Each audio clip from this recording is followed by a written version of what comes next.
Hello all, welcome to our YouTube channel. जैसे आपको पता है कि हम लोग डेली वैकेंसी जो आते हैं गवर्नमेंट की तरफ से, हम लोग डेली वैकेंसी अपडेट लेके आपके लिए आ रहे हैं ताकि आप इससे अवेयर हों और आप अच्छे से प्रिपरेशंस कर सकें। जो लोग टेक्निकल एग्ज़ाम के प्रिपरेशंस करते हैं, ख़ास करके जो बीटेक वाले हैं, डिप्लोमा वाले हैं या आईटीआई वाले हैं, जैसे सेंट्रल गवर्नमेंट की प्रिपरेशंस कर रहे हों, रेलवे, एसएससी, जेई, आरआरबी या किसी पीएसयूज़ का प्रिपरेशंस कर रहे हो, तो जितने भी इससे रिलेटेड वैकेंसी आता है हम लोग डेली अपडेट आपके लिए लेके आते हैं। जो भी अगर डेली अपडेट कोई वैकेंसी आ रहा है तो डेली अपडेट, अदरवाइज़ जब वैकेंसी आता है तो उसका अपडेट आप तक हम लोग पहुंचाने की कोशिश करते हैं। और वैकेंसी अपडेट अगर आपको मिल जाता है तो आप उसके बेसिस पे अपने प्रिपरेशंस को अच्छे और बेहतर बना सकते हैं, ताकि जिस पर्पस से, जिस ऑब्जेक्टिव से आप प्रिपरेशंस कर रहे हैं वो आपका गोल जो है, ऑब्जेक्टिव जो है आपका पूरा हो सके। तो चलिए आज भी एक नए वैकेंसी अपडेट के साथ हम लोग मिलते हैं। ये वैकेंसी सिर्फ बीटेक वालों के लिए है, जो बीटेक किए हुए हैं उनके लिए है, और ये ह्यूज नंबर ऑफ वैकेंसी आया हुआ है। आप अगर आपको नहीं पता हो तो आप देख सकते हैं जाके, पूरी डिटेल्स इसमें हम लोग डिस्कस करेंगे। जैसे कितने पोस्ट हैं, किस ब्रांच के लिए कितने पोस्ट हैं, क्वालिफ़िकेशंस क्या है, सिलेक्शन प्रोसीजर्स क्या है इसके। तो स्टार्ट करते हैं।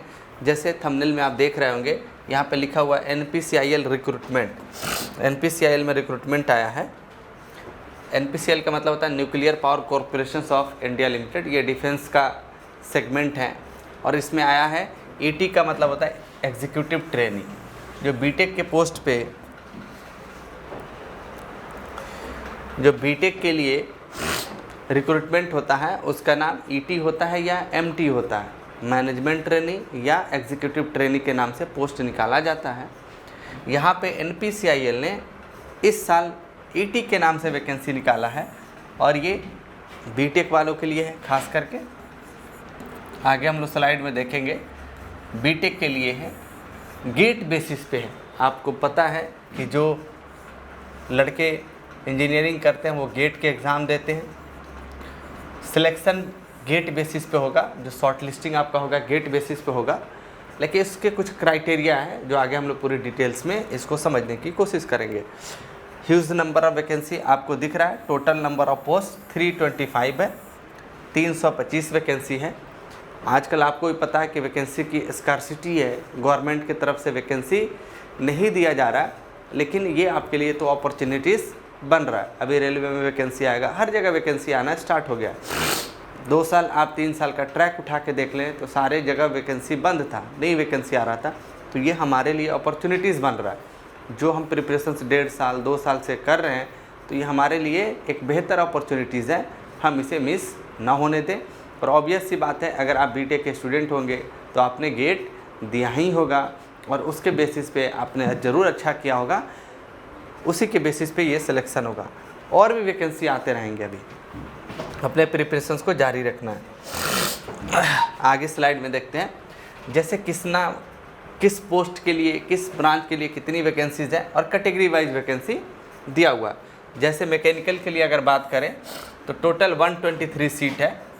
मैं यहाँ पे कैटेगरी वाइज जो ब्रेकेज है उसकी बातें नहीं करूँगा, जैसे unreserve, AWS, SC, ST, OBC, NCL में। टोटल नंबर ऑफ पोस्ट देख लेते हैं। मैकेनिकल के लिए है, केमिकल के लिए आपका 50 सीट है, यहाँ पे देख रहे हैं जैसे कि। इलेक्ट्रिकल के लिए आपका 57 टोटल पोस्ट है। इलेक्ट्रॉनिक्स के लिए 25 सीट है।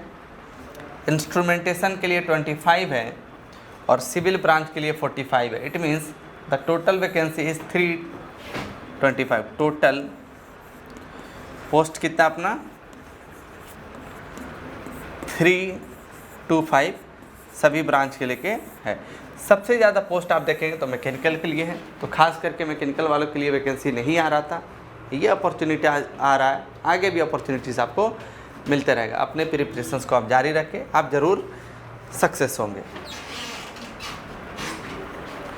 इस स्लाइड में हम बात करते हैं इंपॉर्टेंट डेट्स के बारे में, कि फॉर्म फिलअप कब से स्टार्ट होगा, कब तक होगा, कैसे आप फॉर्म फिलअप करेंगे। जैसे यहाँ पे जैसे मेंशन किया गया कि ऑनलाइन एप्लीकेशन जो होगा will be started, online application will be started from 11 अप्रैल 2023, मतलब 11 तारीख से, आज 5 अप्रैल है, 11 तारीख से आपका फॉर्म ओपन हो जाएगा। आप अच्छे से फॉर्म को भर लेंगे। लास्ट डेट जो है आपका 28 अप्रैल है, यानी 28 अप्रैल तक आप फॉर्म को भर सकते हैं।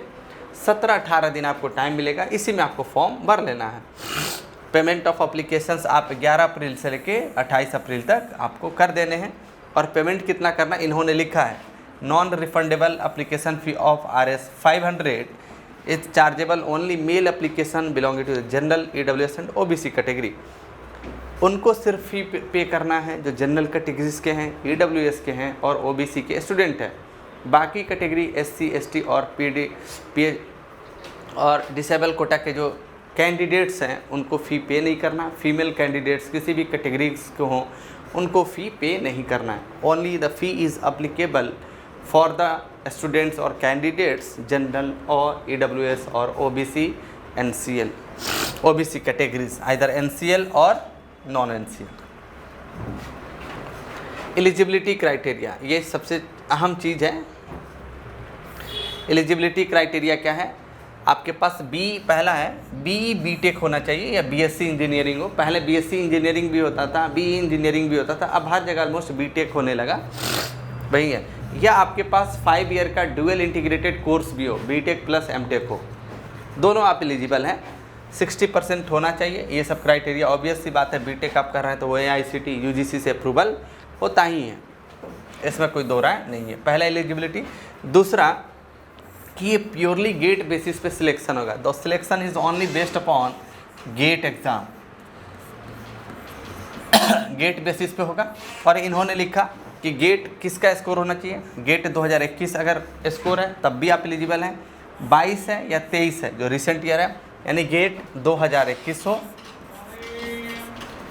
और 2022 हो आपके पास और 2023 हो। ये सभी स्कोर वाले एलिजिबल हैं। चाहे आपने गेट 2021 में दिया हो फिर भी आप एलिजिबल हैं, 2022 में दिया फिर भी एलिजिबल है और 23 में दिया फिर भी एलिजिबल हैं। ये आपके ऊपर डिपेंड करता है।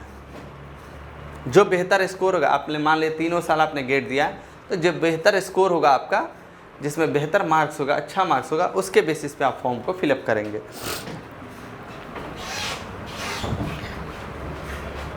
जैसे यहाँ पे डिसिप्लिन वाइज डिग्री क्या होना चाहिए, जैसे मैकेनिकल के लिए प्योर मैकेनिकल होना चाहिए और प्रोडक्शन, यानी मैकेनिकल के लिए BTech BE BE ये सारे मैकेनिकल प्रोडक्शन वाले एलिजिबल हैं। केमिकल में केमिकल वाले, इलेक्ट्रिकल में इलेक्ट्रिकल एंड इलेक्ट्रॉनिक्स भी एलिजिबल हैं। ये कोई बड़ी बात नहीं है। इलेक्ट्रॉनिक्स में ये सारे ब्रांच एलिजिबल हैं, इंस्ट्रूमेंटेशन में यहाँ पे लिखा हुआ, और सिविल के लिए प्योरली सिविल एलिजिबल है। आप जाके NPCIL के ऑफिशियल वेबसाइट पे, NPCIL ऑफिशियल वेबसाइट,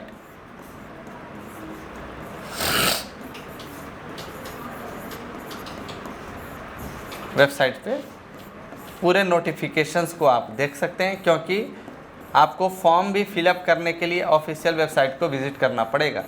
तो पूरी डिटेल्स वहाँ पे आपको मिल जाएगा। हमारा सिर्फ ऑब्जेक्टिव होता है आप तक इन्फॉर्मेशन पहुँच जाए। एज लिमिट आप देख रहे हैं, जनरल कैटेगरी के लिए 26 है, 29 OBC के लिए, गवर्नमेंट ऑफ इंडिया की तरफ से रिलैक्सेशन है एज में, और SC ST के लिए 5 ईयर का होता है, 31 है। बाकी कैटेगरीज के लिए भी एज लिमिट सारे मेंशन किया हुआ। सिलेक्शन प्रोसेस, देखिए सिलेक्शन प्रोसेस इन्होंने दिया हुआ है कि सिलेक्शन जो होगा आपके गेट स्कोर के बेसिस पे होगा। 2021, 2022 और 2023 सभी को इक्विवेलेंट माना जाएगा।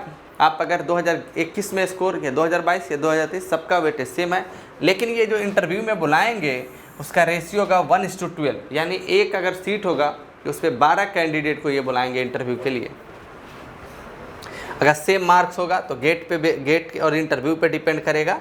ये सारा बात लिखा, इक्वल वेटेज इन्होंने लिख दिया, equal weightage will be given to the GATE all 3 years, 21, 22 और 23।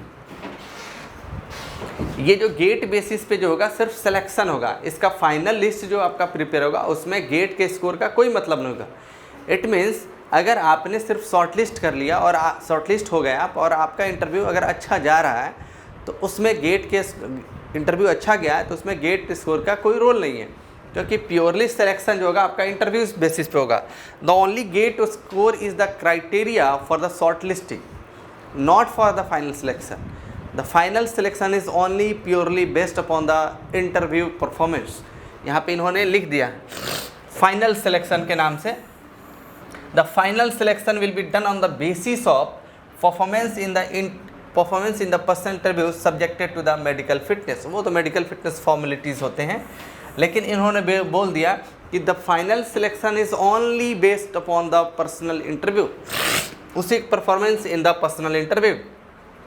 दूसरा लाइन इन्होंने लिखा no weightage will be given to the GATE score during the final selection. GATE score का कोई भी रोल नहीं होगा फाइनल सिलेक्शन में। The GATE score only play the role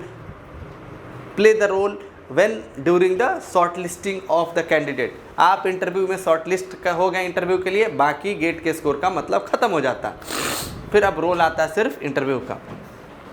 no weightage will be given to the GATE score in the final selection. The qualifying marks for the interview as follow. आपको unreserve अगर है तो 70% marks आने चाहिए, EWS SC ST OBC होने चाहिए तो 60%।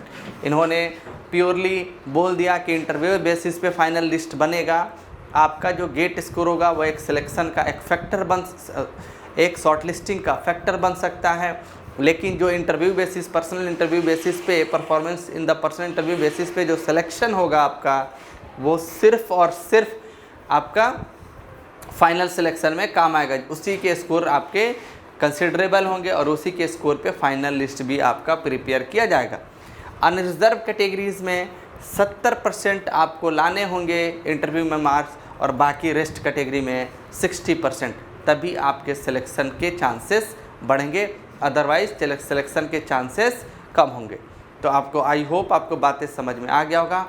आप हमारे चैनल से बने रहें, हमारे चैनल को सब्सक्राइब करें और आप उस पर जुड़े रहेंगे तो जो भी वैकेंसीज आएगा टेक्निकल एग्ज़ाम से रिलेटेड, तो हमें पूरी अपडेट आप तक हम पहुंचाने की कोशिश करेंगे।